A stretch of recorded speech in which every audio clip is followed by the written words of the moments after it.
my Scorpions, what's up? This is Dee from Consciously Focused Tarot, bringing you your May astrology and love reading, okay?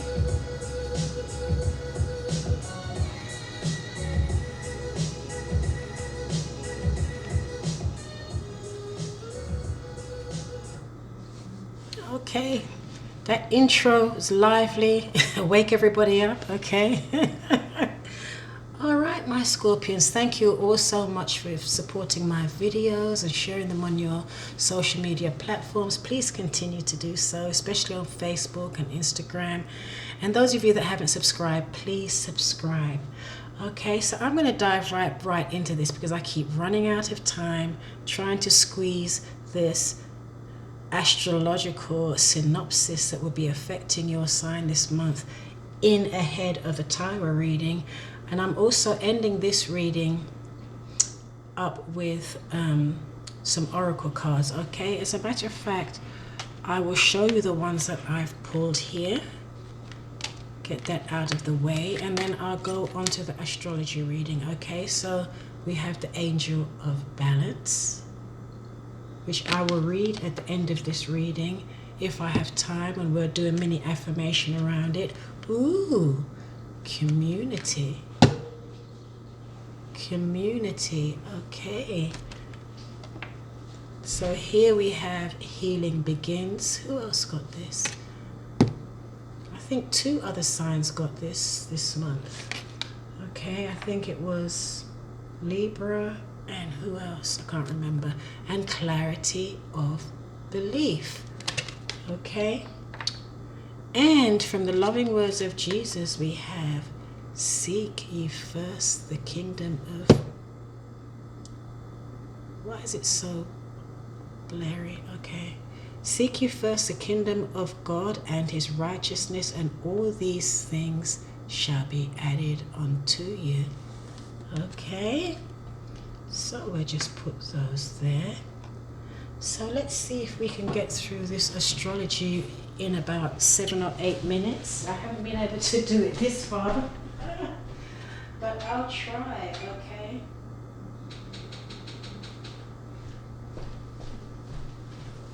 I will try, but it's usually more like 12 minutes, to be quite honest with you. But if those of you that would prefer not to listen to the astrology summary for your sign, Scorpio, Sun, Moon, Rising, and Venus signs, please just go ahead and fast forward. And if someone would be so kind enough to timestamp where the tarot portion starts, I'd appreciate it. When I get to the tarot portion of the reading, I will turn the camera down so that you can see all the cards, okay? So, Scorpio. So you have a lot happening in your relationship house in May, okay? In your 7th house. So that's your relationship house, also in your home, family, also in your 9th house, which is expansion, travel, higher learning, and in your 2nd house of passive income or a new stream of income, so your self-worth, your self-esteem. Okay, so let's go back up to the top. So at the beginning of the month, which is carried over from the end of April, you have Uranus in your 7th house. So there may be a little bit, it might be a little erratic, a little some instability, you know, it might be a little bit up and down, where some things just come at you out of the blue, because Uranus is like that, you know. Uranus is kind of always on the move. It's very future oriented. If it's negatively aspected, it can be a little chaotic if it needs to break out of a situation that's restrictive. Okay. But then on the 4th of the month, we have a new moon. 4th of May, we have the new moon, the sun, and Uranus in Taurus, sextile Neptune. Delicious. Okay, so sextiles are always good. They are opportunities. It's not a given. Sextiles are opportunities you can take advantage of. Okay, And first of all, so you've got the new moon, the sun, Uranus, and Taurus in your 7th house also. So, and you have Venus joining this house also, okay? So that is great. So new moons in general is a great time to set your intentions and use this energy, okay? And set your intentions and goals for the next cycle, because the new moons bring in new fresh energy to work with, okay? So, and then here with the sun here, and also it's sextiling Neptune. Neptune is a water planet that governs creativity, your imagination. It's very nebulous, okay? And Taurus is earth, is an earth element. And then you've got the sun, which is illuminating, and you have the moon, which is also water. So I cannot emphasize enough that this is a month of creation, okay? This is law of attraction at its best, okay? So with Neptune here, this is a great time to visualize what you want to create, especially as it pertains to relationships, okay? But at new moons, it's a good time to set intentions for anything that you want to create. But the house that it's in is even more significant, okay?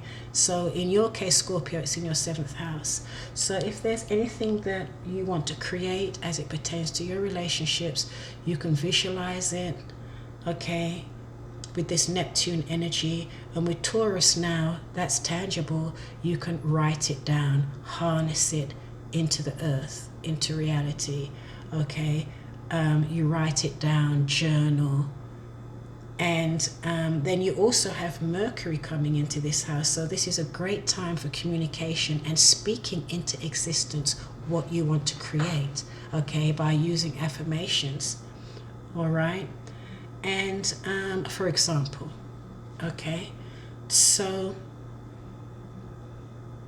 with the new moon here also, it is some of you may be starting new relationships, or this is an energy you can use to revitalize an existing relationship, or use this energy to make any changes or adjustments that you want to make in your relationships. And you have Venus here, so there is an opportunity to bring more peace and harmony into a situation, okay, and have very harmonious communications. However, while Taurus is a earth energy that grounds, okay, it's like fertilizer, it's fantastic. The negative side of Taurus is it can be a bit stubborn, okay? And with Uranus here, some things may not always go exactly as planned, because Uranus can always throw a spanner in the works, okay? So there is a caveat here calling everyone to be a little bit more flexible, all right? But with Mercury here in the 7th house, it's great for communication and clarity of thinking, okay, and for making decisions. Yep, and Venus is here, so this is bringing in more harmony, comfort, and peace. Okay, then you have your co-ruler Mars, that planet of passion and drive, is in Cancer. So this could in your 4th house of home, family, and security. So, or anything that you deem as foundational to you, that brings you stability and security, okay? This could be a little bit tense here, because Cancer is, the quality of Cancer, they do things in an indirect way, subtly, you know. It's about comfort, nurturing. Cancer is more like the mother archetype. They're emotionally available, they're kind, okay? diplomatic. However, Mars is like, bam, you know, this is this energy and this drive, you know, I'm pushing forward and I want it now and I want it done now. So you're going to have to balance these energies out here, okay? And maybe use that Mars drive to move a situation forward, but don't let it take the driving seat completely, because you need Cancer's diplomacy here, okay, and tactfulness and protecting, you know, protecting the situation. So you don't want Mars to come in and run roughshod over anything. So you can use Cancer to balance that. That's going to be in your 4th house of home, family, and security, okay? We're at 11 minutes. So then later on, we also have Mars, again, your co-ruler, in your 9th house of expansion, exploration, travel, pushing your boundaries out of your usual environment, okay, out of your comfort zone. Some of you may be looking at expanding in your area of spiritual development. Some, it may be personal development. 9th house is also higher learning, legalities, travel, okay. And then on the 18th, you have full moon in your sign, Scorpio, in your 1st house. So Scorpio dives deep. They're like the investigator, okay? They like to really get deep into the psyche and psychology, and they want the truth, okay? So full moons bring endings, or an energy where something has to be acknowledged or adjusted, okay? So with Scorpio being in the 1st house is self. So some of you Scorpions may actually find that something may culminate, or something may be revealed or acknowledged as it pertains to you, okay? As it pertains to something may be revealed at this time, also of maybe how you can get in your own way, okay? And these things are being revealed so that you can see them, acknowledge them, and release them, okay? And make adjustments. Also around the same time, Mercury is opposing Scorpio, the Scorpio full moon. So you may want to be very careful with communication, okay, that it doesn't create conflict. So remember that Cancer quality, that Cancer energy of being diplomatic, nurturing, emotionally available, etc., and so forth. But also, something may be revealed, some secrets may be revealed at this time. Someone may reveal something to you about something else, someone else, or some secrets may be revealed at the full moon, okay?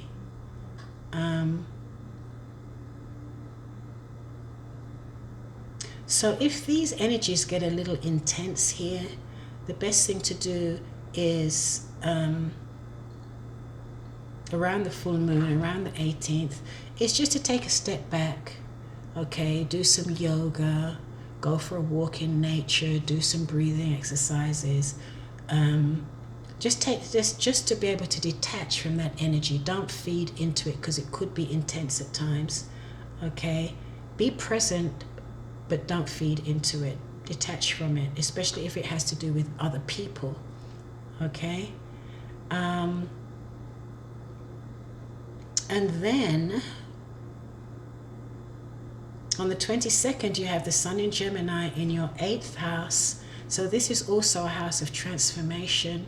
And this is 8th house is also about the workings of the mind, psychology, metaphysics, astrology, holistic healing, that type of thing. So some of you maybe find yourself more interested in those areas, okay? As well as 8th house also speaks to joint resources and any resources or collaborations that you may have with a partner or with a financial institute, the government, taxes, student loans, insurances, pensions, that type of thing. All right. And on the 30th of the month, Mercury is square Neptune in this 8th house. So you may feel some type of tension or pressure with regard to your joint resources, either with an entity or with your partner, okay?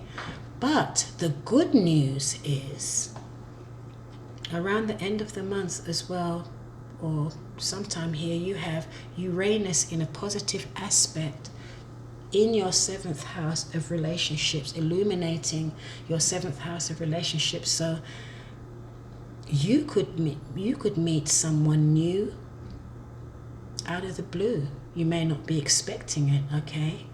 And it could be very exciting with Uranus here. It may be a relationship that just presents itself like, wow, where did that come from? Or there could be unexpected positive developments in an existing relationship.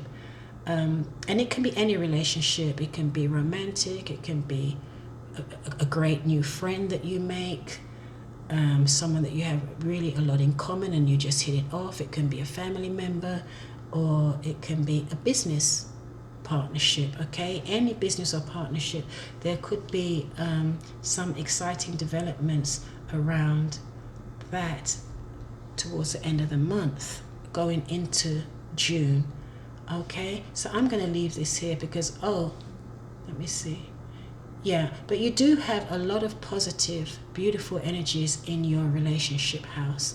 The only caveat is, use this peaceful, harmonious energy to smooth over anything that may have not been, where there had been some tension in a relationship. You can use this energy to smooth it over. And bring more harmony, comfort, and peace into the situation. Wonderful, wonderful. And I already spoke about your 4th house. Yeah, it's all about relationships this month, pretty much. Relationships with other people and relationships with yourself, Scorpio. Your home, your family, your security, okay? And so that's it. So I'll leave it at that. So let's start the reading. So that's 18 minutes. Could someone timestamp the reading, please? So much for the 7 or 8 minutes, right? So.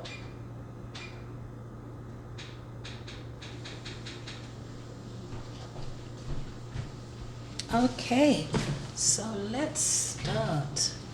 So we have, pay attention to the red flags. The signs are cautioning you. I usually pull 2 or 3 groups out of here. Okay, attraction. You attract romantic love by enjoying this moment fully. And flirt. Extend your light-hearted energy to others. Okay, so let's see how this plays out and see which one of these scenarios resonate with you. For sometimes the storylines merge together, but if it doesn't fit, don't try to make it fit, okay? Then it's not for you this month. And please, if you haven't checked out your April readings, I uploaded 2 readings for Scorpio. One was the love reading, like this one. And the other one was the how does your person feel about you reading, because everyone's on different timelines, okay? And those of you that haven't subscribed, please subscribe. And as a matter of fact, if you're watching this video this far in, please like now. Because I know sometimes you can forget. And I think it's very annoying. Sometimes you want to like a video and it says, oh, you're not signed in, sign in. Anyway, the Hierophant Taurus, okay? And isn't that a coincidence that we have a new moon in Taurus, okay? So this is someone who could be a leader, a teacher. This is also speaks to tradition, like traditional relationships, like marriages and that type of thing. With justice, ooh, Now, isn't that nice, Scorpio? For some of you, there's definitely could be marriage here on the cards for some of you, okay? But it also says pay attention to the red flags here. Okay, sorry. Pay attention to the red flags. The signs are cautioning you. So it may have something to do with some type of trust issue here that was under that card. Okay, but there is a strong attraction. Some of you are going to be flirting. Okay, but here, and if I didn't say this in your astrology, did I say on the 31st that there's going to be a Venus sextile? Venus in Taurus, sextile, Saturn in Capricorn. So at the end of the month, on the 31st of the month, it's a good time for any long-term goals that you may have, that could be in your life for a long time. So any goals you may be working on, any type of goals, whether it's business, career, but especially relationships, the 31st of May, mark that date, write it down. Very good. Some of you may get proposed to, to take your relationship to a higher level of commitment, or some of you may be proposed to in marriage. Okay, but you see what I've got here? Contracts. So some of you could be dealing with a Libra or a Scorpio. A Libra or a Taurus. They're both major arcana. Some of you may be signing contracts that has to do with some type of commitment. Okay? And like I said, for some of you, it could be marriage. Okay? For others of you, you may be signing a contract that has something to do with something else. But this is very good. All right. So next we have your card, Scorpio, the Death card. So the Death card is about endings, it's about transformations. But when the Death card comes up, it was something that needed to end or change. It may not necessarily mean the end of a relationship, but it does mean the end of the relationship the way you knew it. Okay, something has transformed and evolved in the relationship. Okay, something has died. Something that needed to die in the relationship has died. Okay, and with that we have, look, Uranus is showing up here. Wow. Okay, because Uranus just moved into Taurus for 7 years to stay.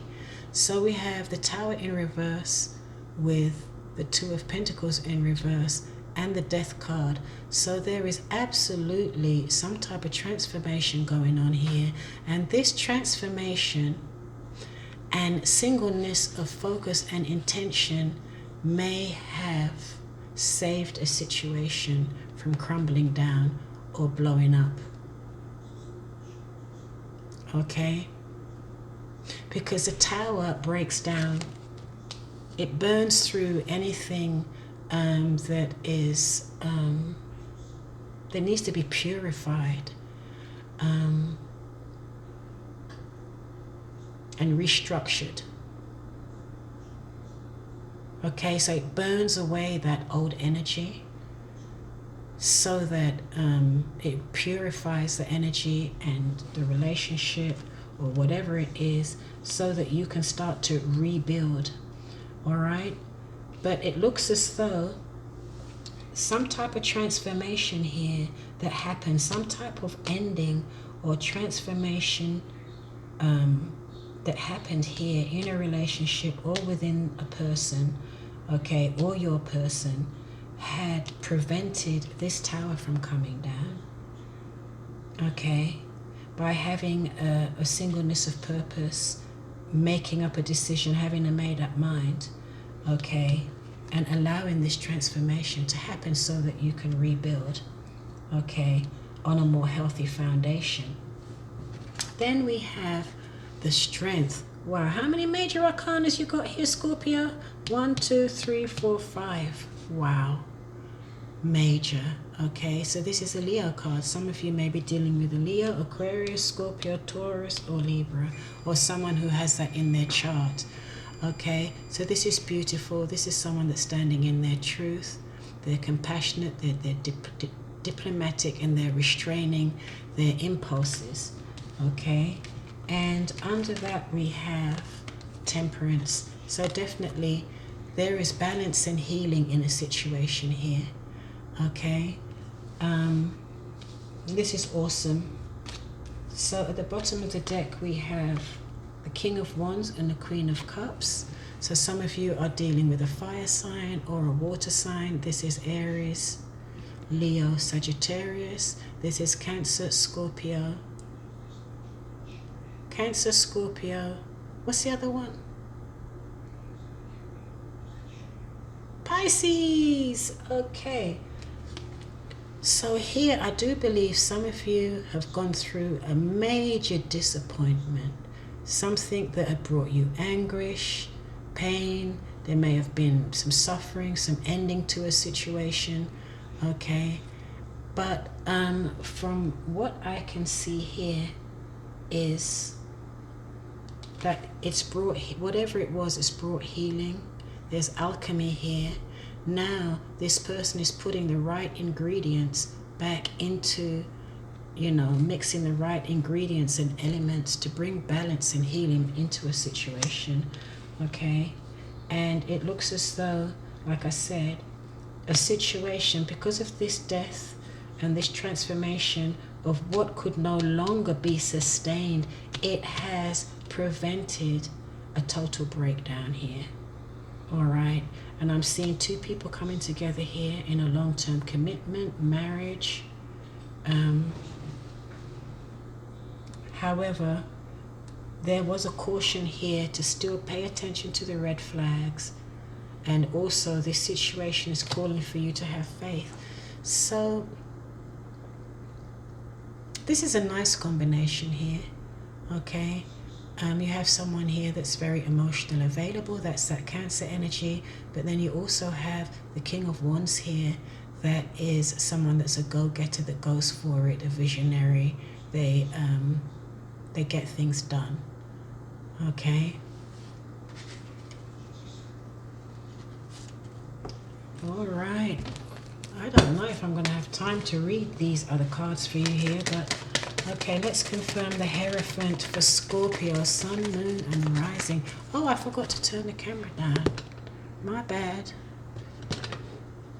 Okay, sorry.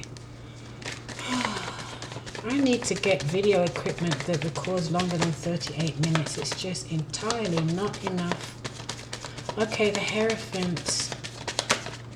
I think we have another 10 minutes here. Peace. Someone's taken a step back here, but this person is at peace. Okay. Yeah, so this situation, it looks as though justice was brought to a situation,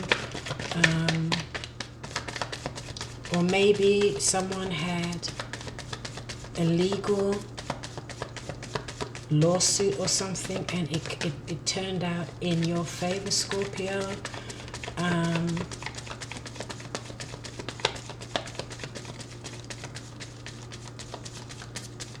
But someone here is at peace and taking a step back.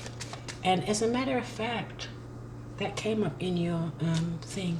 So probably taking a step back and meditating and getting enough rest has actually helped you to turn this situation in your favor, or to get the commitment you were looking for,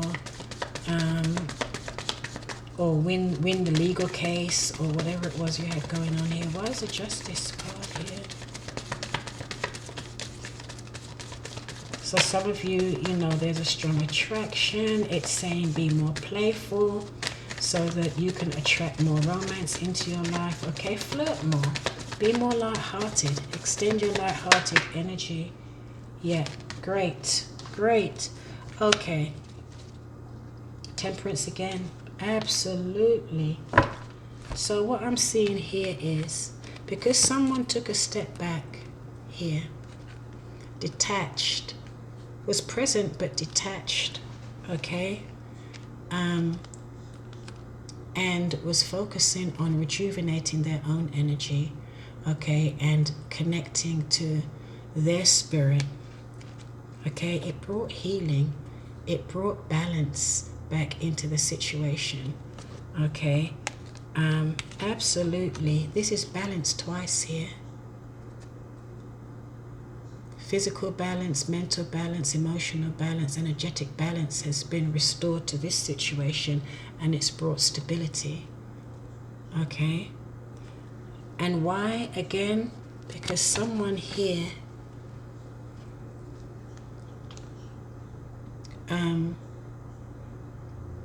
was not sabotaging. They've been the bigger person. They've been humble. Okay. Because this card is a card of sabotage, self-defeating behavior. It's someone that wants to win at all costs. So someone has put that energy behind them, and it brought balance, it brought victory, it brought fairness, and it brought justice. And also, for some of you, it has restored you. For some of you, it may have restored the peace back into your relationship, okay, and your communities, okay. And you've got the community card there as well, okay, or to whoever you consider your tribe. There's peace. There's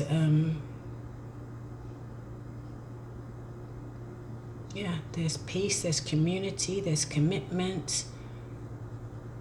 Beautiful. All right. So the death card, why is the death card here? I'm all over the place with this reading. You're going to have to pull out which scenario belongs to you. But this could all be one situation, because I can see that there's a transformation of a situation here. Someone became more light-hearted, more fun, okay, and more diplomatic, detached from any sort of sabotaging or I've got to win at any cost, ego type of responses. And it has brought harmony here and healing. And like I said, a tower, because this person made up their mind to take that path of least resistance, a tower moment was avoided here, okay?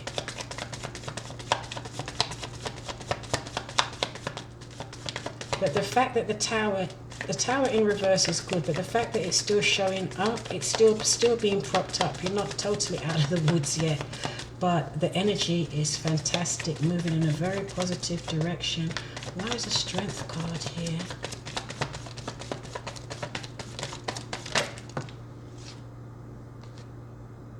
Yeah.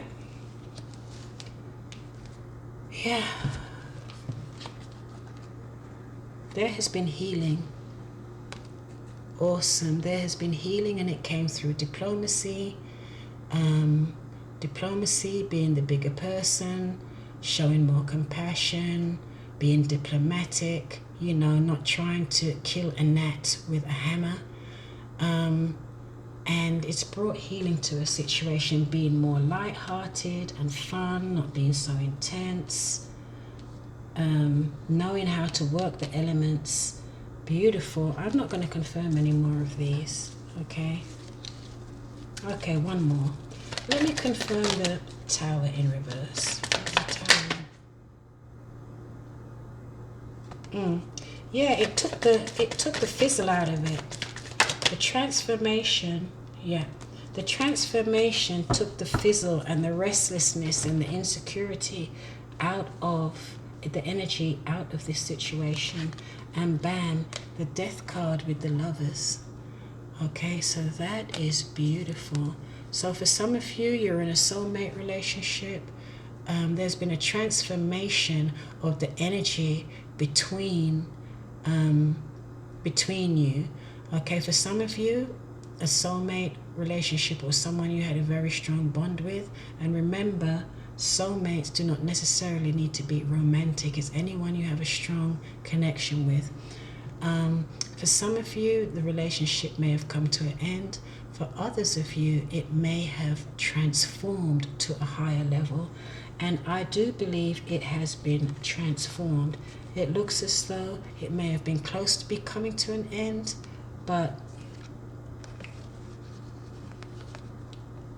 the death and the transformation may have saved the willingness to transform, or allow the transforming and evolving of the energy and the connection may have saved this situation from crumbling down. Now everyone's going through these transformative energies. It's a pain in the rear end, but we're all going through it, Scorpio. It's not just you, okay? And the whole idea of it is not just for fun. It's for us to chalk up those experiences, take what we've learned into the future, and remember those lessons as we move forward. All right, so how many minutes do we have left? Not many. I may only be able to read one card, so let's read community. And the angel of balance, that's the same with temperance here and temperance here. You've got balance 3 times, balancing the energies, okay? Not going from one extreme to the other extreme, maintaining balance. So that's a strong message in this reading, okay? If things get intense, you try and find a way to diffuse that energy, okay? Either by diplomatic communication or stepping away and going for a walk or something, okay? So connection with kindred spirits. This card shows 3 women celebrating, sharing ideas and supportive energy. The lights in the picture represent your ever-present spirit community as well. This is your tribe also. The Hierophant, I did say that this can be your tribe, it can be family members, it can be a group of like-minded people, okay? It can be your soul group, all right? This card appears upright. It indicates as an association of some kind. It may be a casual connection of like-minded people joining a club or community of some sort, or even a business partnership consisting of 3 or more entities. The time is right, Scorpio, to make such new connections and to share intentions, whether they're personal or professional. Networking and community are important parts of the human experience, and the security and sense of connection and belonging can be very beneficial to all. It accelerates their power in the energetic realms. Okay, it's true that when several people join their intention